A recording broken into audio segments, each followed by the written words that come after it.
सर्वभूतेषु संयमे शुभावना आर्त रौद्र परित्यागा तद्धि सामायिकम मतम। सामायिक किसे कहते हैं? शब्द तो सुना होगा ना। महाराज जी सामायिक कर रहे हैं ध्यान को। ध्यान में क्या क्या होता है? अंतर। चलो इतना तो समझा। अंतर में तो चले गए, लेकिन बाहर में क्या होता है? तो क्या बताया? समता सर्वभूतेषु, समस्त प्राणियों के प्रति समता भाव, ना किसी से राग ना किसी से द्वेष। समता सर्वभूतेषु, संयमेषु भावना, और संयम की भावना होना।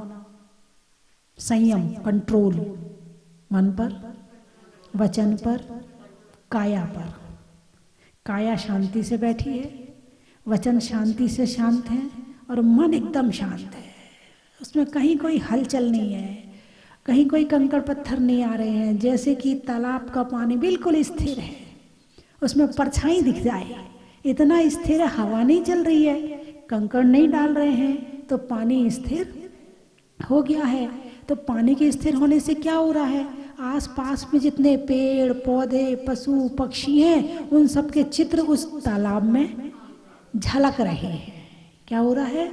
झलक रहे हैं। ऐसे ही राग द्वेष के कंकड़ पत्थर मन रूपी तालाब में जब नहीं गिरते हैं, तब सामायिक होती है। उसको कहते हैं समता, और समता को कहते हैं सामायिक। सामायिक क्यों करी जाती है? किसकी साधना के लिए? मतलब क्या प्राप्त हो? सामायिक करने से क्या प्राप्त हो? ये शांति नहीं। अभी आप डिटेल वाली बात करो। शांति तो कहते तो हैं, लेकिन ये पता नहीं आएगी कैसे। तो जिस रास्ते से आना है, पहले उस रास्ते की चर्चा करें। मंजिल तो आपने देख ली है, मगर उस रास्ते पर चले कि नहीं चले? उस रास्ते पर कैसे चला जाता है? उस रास्ते में क्या क्या कठिनाइयाँ आती हैं? उस रास्ते में जाने के लिए क्या क्या शर्त है? क्या क्या करना पड़ेगा? शरीर की स्थिति क्या होगी? वचन की स्थिति क्या होगी? मन की स्थिति क्या होगी? हमने मंजिल को तो पहचान लिया, वो मंजिल है, लेकिन रास्ता तो नहीं पता कि मंजिल में जाएं कैसे। ये तो जान लिया आत्मा की शांति चाहिए, लेकिन ये आत्मा की शांति मिले कैसे? उसी से ही, उसी की प्राप्ति के लिए ही सामायिक करी जाती है। और सामायिक करी जाती है समता धारण करने के लिए। प्रत्येक जो सामान्य श्रावक हैं, एक सामायिक सबके लिए जरूरी है। 2 घड़ी की, 24 मिनट की 1 घड़ी और 48 मिनट की 2 घड़ी। एक सामायिक समस्त श्रावकों के लिए आवश्यक है। जितना आवश्यक आप अपने बच्चों को अटेंड करना समझते हुए, बच्चा स्कूल से आ गया होगा, बस आने वाला, मैं जा रहा या मैं जा रही, बस वो पहुंचने वाला, मैं नहीं मिलूंगी तो वो नाराज हो जाएगा। अटेंड करते हो, हर चीज आवश्यक समझते। घर में खाना नहीं बनाऊंगी तो कलेश हो जाएगा, दुकान नहीं चलाएंगे तो घर गृहस्थी कैसे चलेगी? आवश्यक। रोटी बनाना आवश्यक है, दुकान चलाना आवश्यक है ना? है? इसी तरह से एक टाइम की सामायिक आवश्यक है। उससे क्या होगा? एक टाइम की तो कहा जो सामान्य श्रावक है।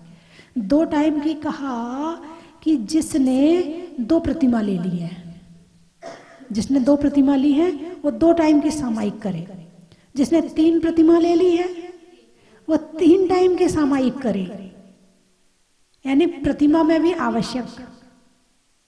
प्रतिमा में जो 4 शिक्षा व्रत हैं, 2 प्रतिमा लेते ना, 2 प्रतिमा में 12 व्रत होते हैं। 12 व्रत में शिक्षा व्रत में 1 है सामायिक। अब इधर आओ आगे, तीसरी प्रतिमा लो, तो अभी सामायिक कर रहे थे 2 टाइम, अब तीसरी प्रतिमा ही सामायिक प्रतिमा कहती। क्या? तीसरी प्रतिमा को ही सामायिक प्रतिमा कहती। कि 2 प्रतिमा वाला है तो तीसरी प्रतिमा लेगा तो क्या सामायिक नहीं करेगा? लेकिन नहीं, 3 टाइम अब तुम्हारे लिए जरूरी है। अब तुम 3 टाइम सामायिक करो। मुनि राजों के लिए बोले 4 टाइम करो, रात के 12 बजे की सामायिक भी करो। क्या मिलता है सामायिक से? क्या मिलता है? दोपहर को बिठा दिया 1 घंटा, शाम को बिठा दिया 1 घंटा, सुबह बिठा दिया 1 घंटा, रिजल्ट समता। जब चिंतन मनन करोगे, जब स्वयं के अंदर जाओगे, शांति आएगी, समता आएगी। यूं लगेगा वास्तव में जीवन तो ये शांति वाला ही जीवन है। जिसने शांति वाला और सामायिक वाला जीवन जी लिया ना, उसे ये बाहर की जिंदगी अच्छी नहीं लगेगी। ये मैं लिख के दे रही हूँ। जिसे अच्छी लग रही है उसने अभी सामायिक करी नहीं है, और जिसने सामायिक करी है उसे अच्छी लगने वाली है नहीं है। ये गारंटी है मेरी, और मैं नहीं, भगवान महावीर दे रहे हैं। मैंने नहीं कहा, ये बात भगवान महावीर कह रहे हैं। क्योंकि सामायिक में तेरा और मेरा कर लिया जाता है। मेरा क्या है और तेरा क्या है, समझ गए? वो वाला नहीं जो देवरानी जेठानी का तेरा मेरा होता है, यानी भेद विज्ञान होता है। आत्मा अलग है और शरीर अलग है। इस बात का अभ्यास किया जाता है। अभ्यास 1 बार 2 बार 3 बार करत करत अभ्यास के जड़मति होत सुजान, और रसरी आवत जात ही सिल पर परत निशान, है ना? यदि एक रस्सी को एक पत्थर पे बार बार घिसो तो पत्थर भी कट जाता है। कटता नहीं कटता? रस्सी क्या है? रस्सी को पत्थर काटने की ताकत है क्या? रस्सी में नहीं है पत्थर काटने की ताकत। लेकिन यदि अभ्यास करते रहो तो मूर्ख भी विद्वान बन जाता है। यदि आप लोग एक एक पॉइंट रोज याद करें, एक एक श्लोक रोज याद करें, एक एक लाइन रोज याद करें, तो 1 साल में कितनी लाइन हो जाएंगी? 365। 365। अब आप कितने साल के हैं? उसमें से 5 और कम कर दो, 5 साल कम कर दो, क्योंकि 5 साल तक योग्यता नहीं होती है। ये 8 साल कम कर दो। अब कितने बचे आपके साल? जितने बचे हैं उसके हिसाब से लाइन जोड़ लो। यदि आपने एक दिन में 1 लाइन भी यदि याद की होती तो आज आपके पास में कितना खजाना होता। लेकिन आज आपके पास में क्या है? क्या इकट्ठा किया आपने? मैं वहां गया था तो उसने मेरे साथ ऐसा किया था, मैं वहां गया था तो उसने ऐसा झगड़ा किया था, उसने मुझे ये नहीं दिया था, उसने मेरा अपमान किया था, उसने मेरी बात काटी थी, उसने मुझे शॉल नहीं दी थी, सबको शॉल उड़ाई थी, मुझे शॉल नहीं। क्या इकट्ठा किया आपने जिंदगी से? पाप। क्या इकट्ठा किया? करना क्या था? चलो पुण्य नहीं तो समता तो इकट्ठी करते। यदि एक एक दिन में एक एक बात पे भी समता रखी होती। दिन में बहुत सारी बातें होती हैं आपके साथ में, घर है, गृहस्थी है, दिन भर टकराहट चलती रहती है। 24 घंटे में यदि एक बात पर भी समता रखी जाए तो दूसरे दिन 2 बात हो जाएंगे, तीसरे दिन 3 बात हो जाएंगे, और धीरे धीरे धीरे धीरे धीरे समता आएगी और आपकी सामायिक बढ़िया होने लगेगी। और जितनी सामायिक होगी उतनी समता आएगी। समता सर्वभूतेषु सही में सुभावना आर्त रौद्र परित्याग है। किसका त्याग किया?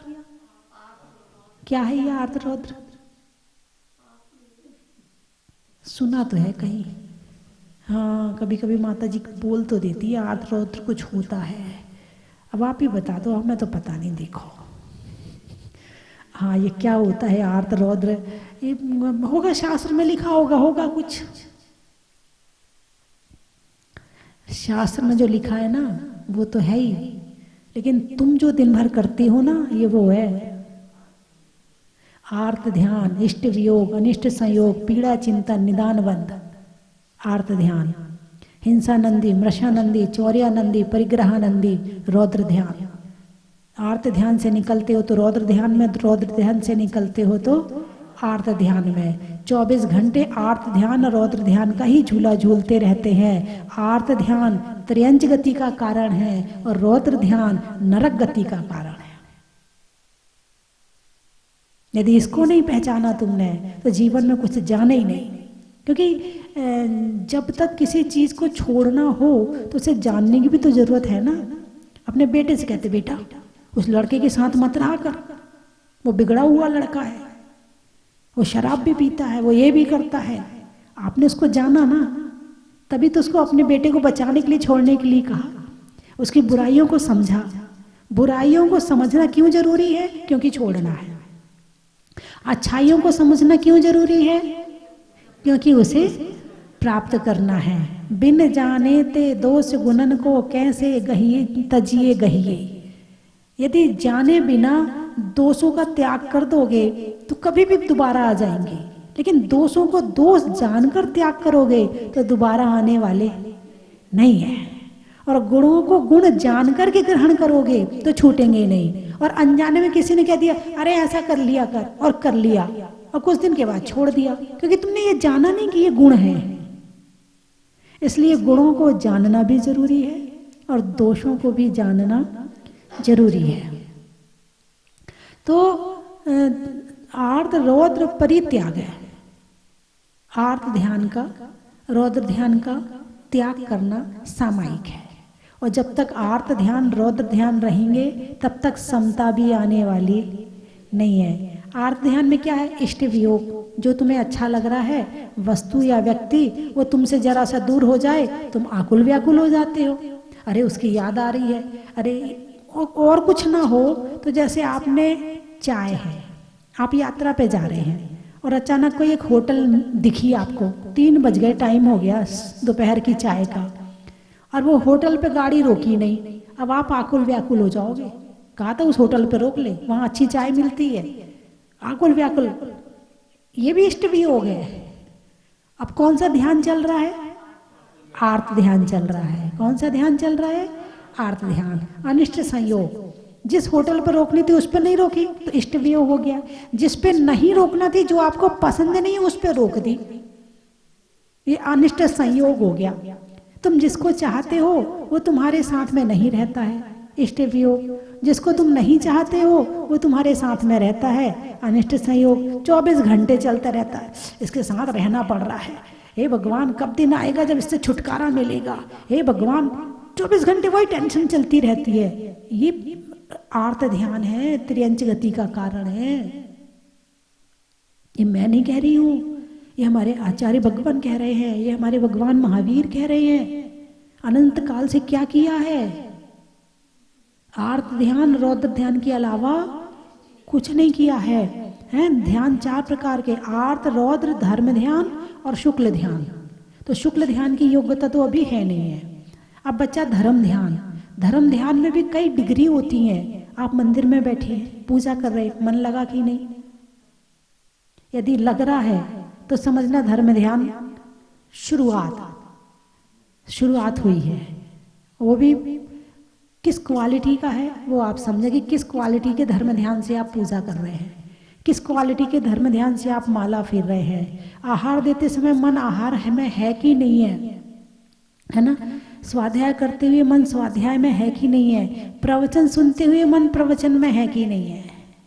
यदि किसी को घर में काम है और जबरदस्ती बैठना पड़े तो दिमाग में वही चलेगा, बस आज तो रुकना पड़ गया, वो घर जाऊंगी तो वो चिल्लाएगा, अब ऐसा हो जाएगा, घर का काम छूट जाएगा, अब घर में ऐसा करके आई थी, पता नहीं ऐसा ना हो जाए। वहां बैठे बैठे भी आर्त ध्यान चलता रहेगा। समता सर्वभूतेषु संयमे सुभावना आर्त रौद्र परित्याग है। आर्त ध्यान रौद्र ध्यान का त्याग करके और फिर बैठो सामायिक करने के लिए, आनंद आता है।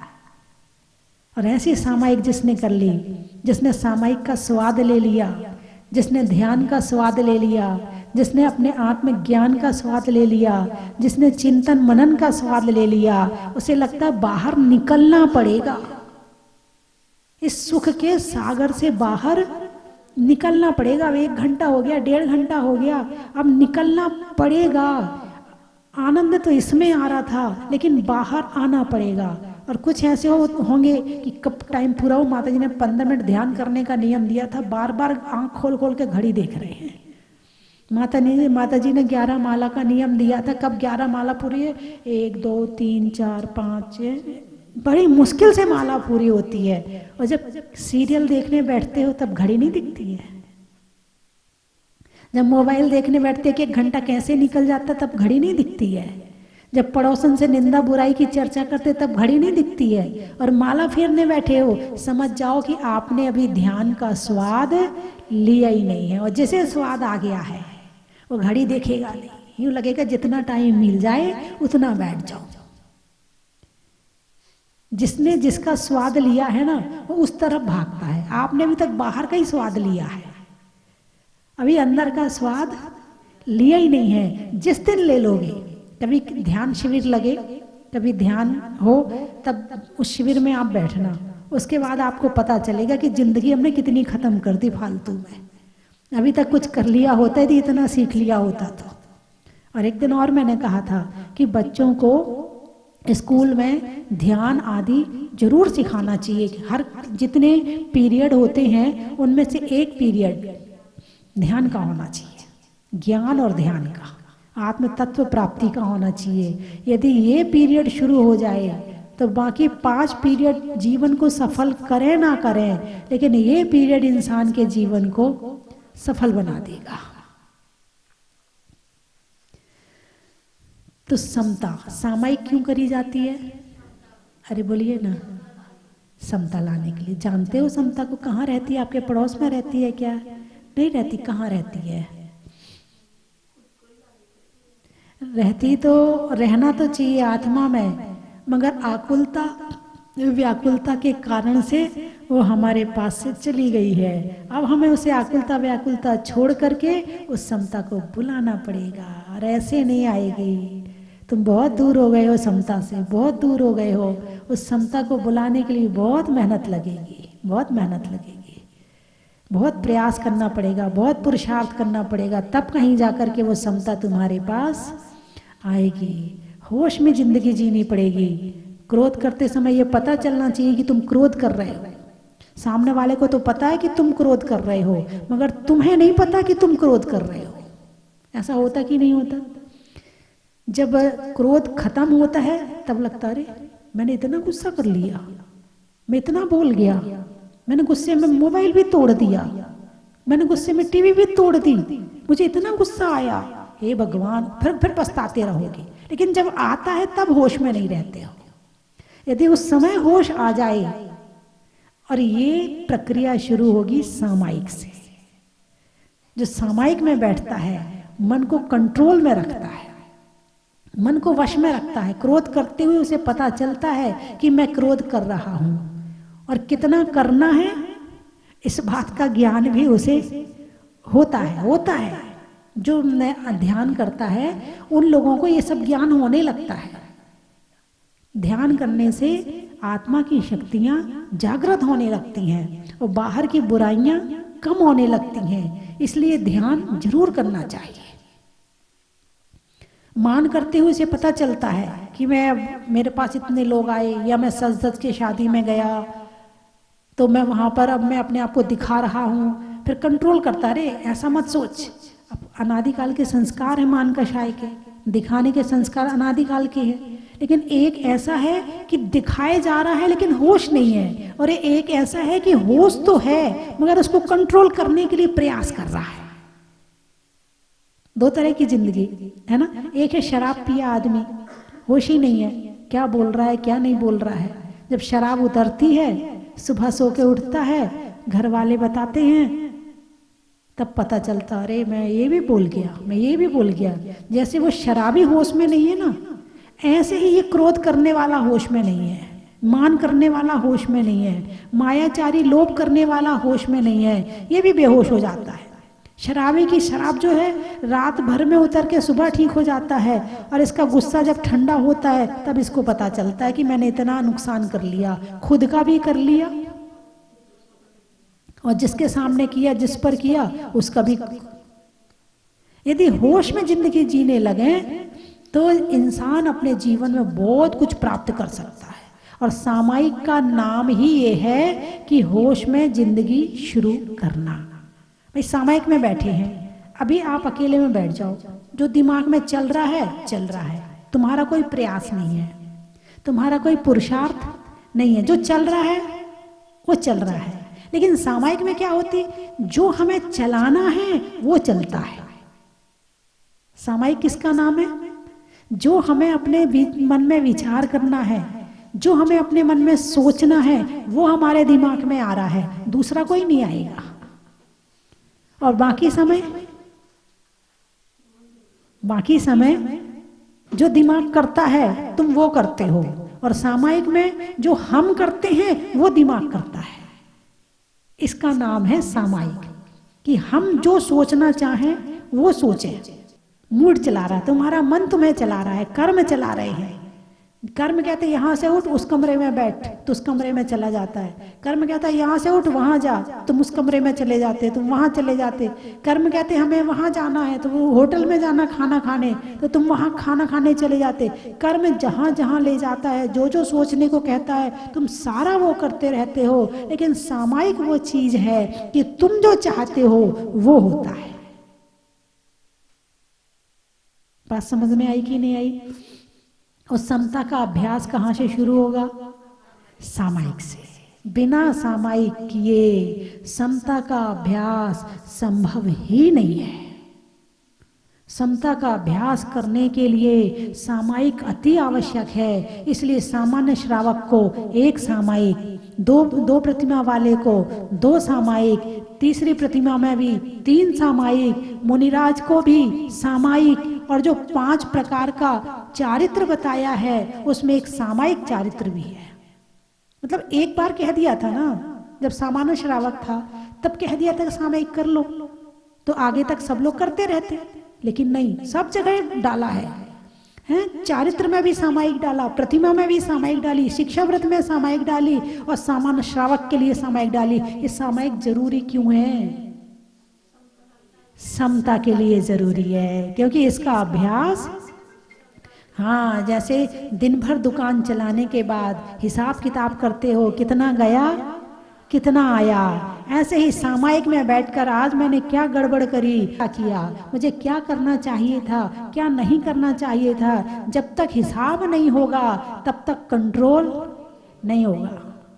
जैसे दुकान का हिसाब ना हो तो दुकान सही चलने वाली नहीं है, ऐसे ही जब तक खुद के जीवन में अपने कार्यों का कंट्रोल ना हो, उसका हिसाब किताब ना हो, तब तक जीवन भी सही चलने वाला नहीं है। इसके लिए सामायिक अति आवश्यक है।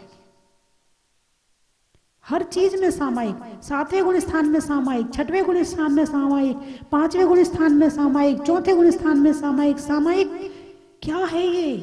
ये ही सब कुछ है। यहां से ही, यदि आपको पूजा में मन नहीं लगता ना, आप सामायिक करना शुरू कर दो।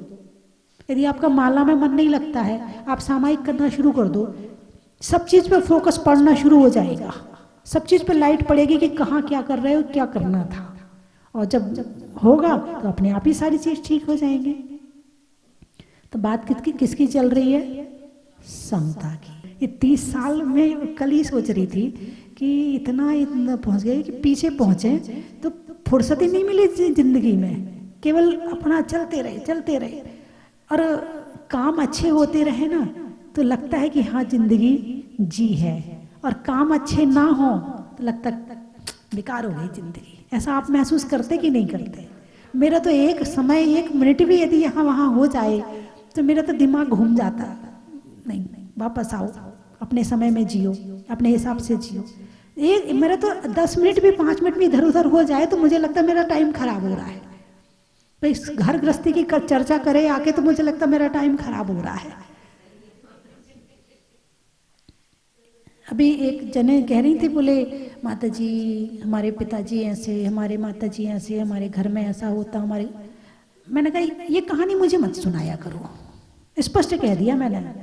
तुम्हें बुरा लगता है तो लग जाए, मैंने कहा ये कहानी मुझे मत सुनाया करो, क्योंकि इस कहानी को सुनने से कोई रिजल्ट नहीं है। जो होना है वो होना है,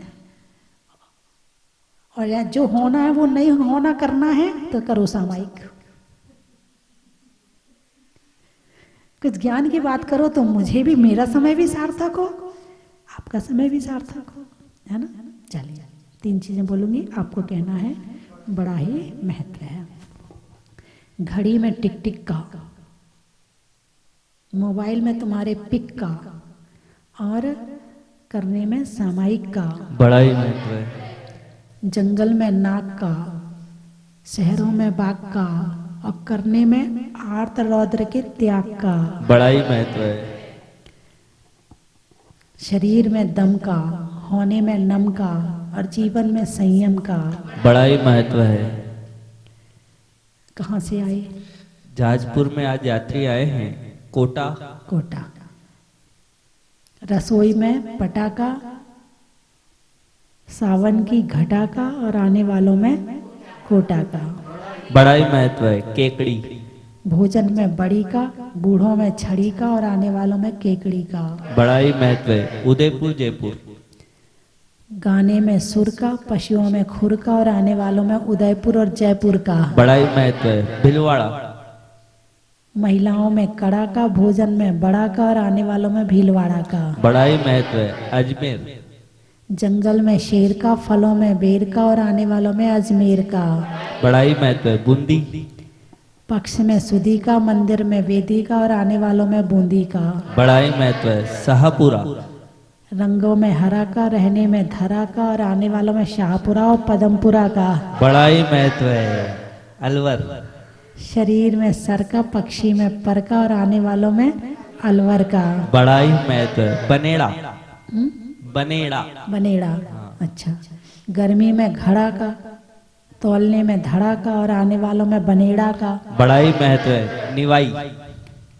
बाल कटाने में नाई का, घर में ताई का और आने वालों में निवाई का। बड़ा ही महत्व है। पाली। कान में बाली का, छोड़ने में लाली का और आने वालों में पाली का। बड़ा ही। भरनी। भरनी।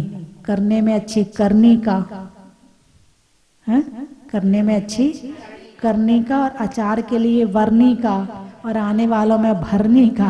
बड़ा ही महत्व है। गुलगांव। नदी में नाव का, शरीर में पांव का और आने वालों में गुलगांव का। बड़ा ही महत्व है। इंदौर। आम की बौर का, नेता के दौर का और आने वालों में इंदौर का। बड़ा ही महत्व है। विजयनगर। पानी में मगर का, चलने में डगर का और आने वालों में विजयनगर का। मांडलगढ़। वृक्षों में बड़ का, बड़ की जड़ का और आने वालों में मदनगढ़ का। बड़ा ही महत्व है। गुलाबपुरा। मालपुरा। अच्छा। जीवन में जरा का, सतियों में अनंग सरा का और आने वालों में गुलाबपुरा और मालपुरा। मालपुरा का। बड़ा ही महत्व है। बोलिए 24 भगवान की। परम प्रभु भगवान की जय। बोल आचार्य गुरुवर विमल सागर जी महाराज की जय। माता जी के चरणों में।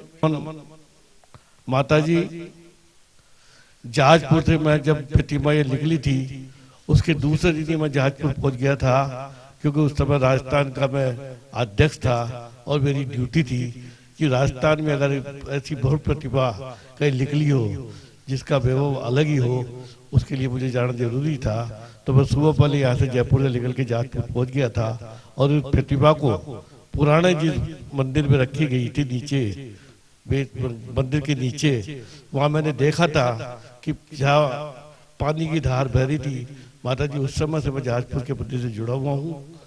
मेरे कुछ अभाग्य रहे कि मैं आपसे ज्यादा जुड़ नहीं पाया, लेकिन प्रतिमा से मैं उस समय से जुड़ा हूँ जिस समय भूगर्भ से निकली थी।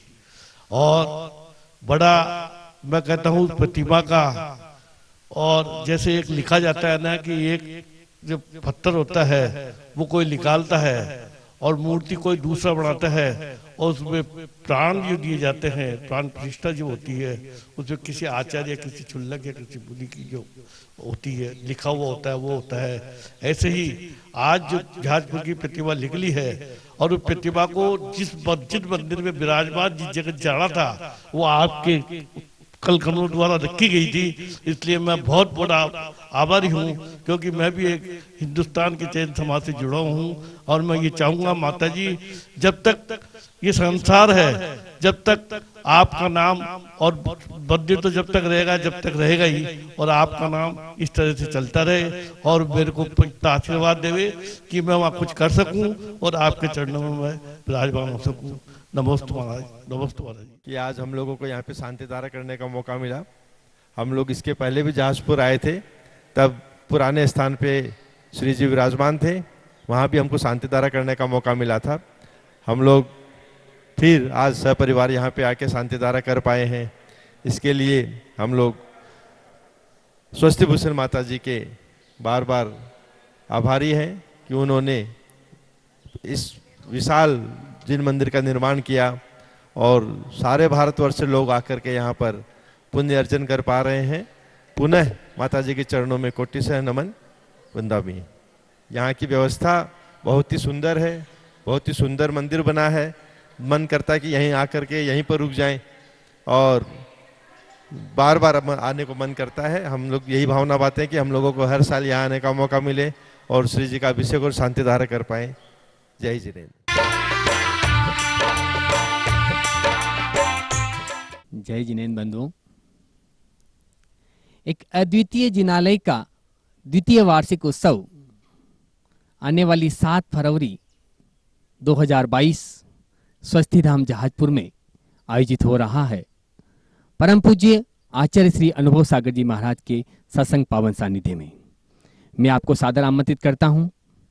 बंधुओं, स्वस्थि धाम जहाज मंदिर में भूगर्भ से प्रकटित अतिशयकारी मुनीश्वरनाथ भगवान को 2 वर्ष पूरे होने जा रहे हैं और इस उपलक्ष्य में अतिशयकारी जिन बिंब जिनके मस्तक पर देवकृत अभिषेक होता है, उनके मस्तक पर आचार्य श्री के पावन सानिध्य में महामस्तकाभिषेक, महाशांति धारा और विश्व के इतिहास में, जैन समाज के इतिहास में पहली बार वर्तमान 24 का 24 पुण्यार्जक परिवारों के द्वारा 24 शांति धारा आप देख रहे हैं। एक बहुत ही सुंदर 24 की रचना यहाँ पर हुई है और इसमें प्रथम बार 24 पुण्यार्जक परिवारों के द्वारा 24 शांति धारा होगी। एक पुण्यार्जक परिवार की न्यौछावर राशि मात्र 11,000 रुपए है। पूरे कार्यक्रम की रिकॉर्डिंग पारस चैनल पे दिखाई जाएगी। तो बंधुओं, सौभाग्य आपको बुला रहा है, आप यहाँ पर आए। यदि आप नहीं आ सकते हैं तो भी आप अपने परिवार का नाम उस दिन शांति धारा में लिखवा सकते हैं। बड़े माँ बाप के मस्तक पे शांति धारा होगी, उसमें भी आपका नाम बोला जाएगा। साथ ही जो 24 में शांति धारा होगी उसमें आप पुण्यार्जक बनकर के पुण्य कमा सकते हैं। आप अपनी स्वीकृति 9782063107 इन नंबरों पे दे सकते हैं। धन्यवाद। चन की थाल को सजाओ रे आज, रत्नों की थाल को भर लाओ रे आज। आओ आओ करे रे गुणगान आरती भगवन की। आओ आओ करे गुणगान आरती भगवन की।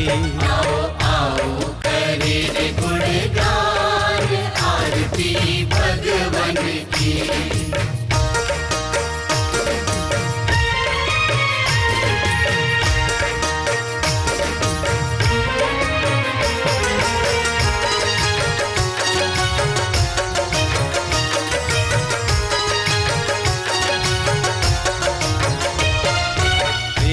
सुमित्र के राज दुलारे, माँ पद्मा जी के नैनों के तारे। पिता सुमित्र के राज दुलारे, माँ पद्मा जी के नैनों के तारे। राजगृही में जन्म लियो आप, राजगृही में जन्म लियो आप। आओ आओ मनाए खुशी आज आरती भगवन की। आओ आओ करे गुणगान आरती भगवन की। आओ आओ करे गुणगान आरती भगवन की।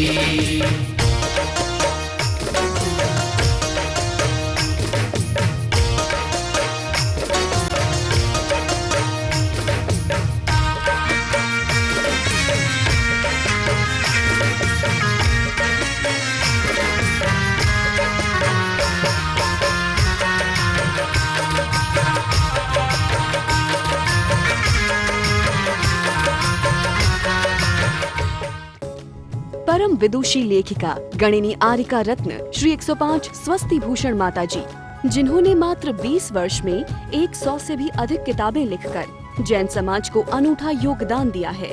बड़े बड़े विधान जैसे कल्पद्रुम महामंडल विधान, सिद्ध चक्र महामंडल विधान, इंद्रध्वज महामंडल विधान एवं विशेष जिनपद पूजांजलि आदि महत्वपूर्ण साहित्य बहुत ही सरस, सरल व सुबोध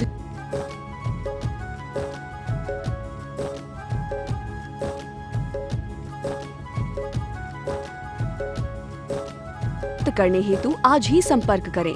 संपर्क सूत्र 7906062500 98683456768।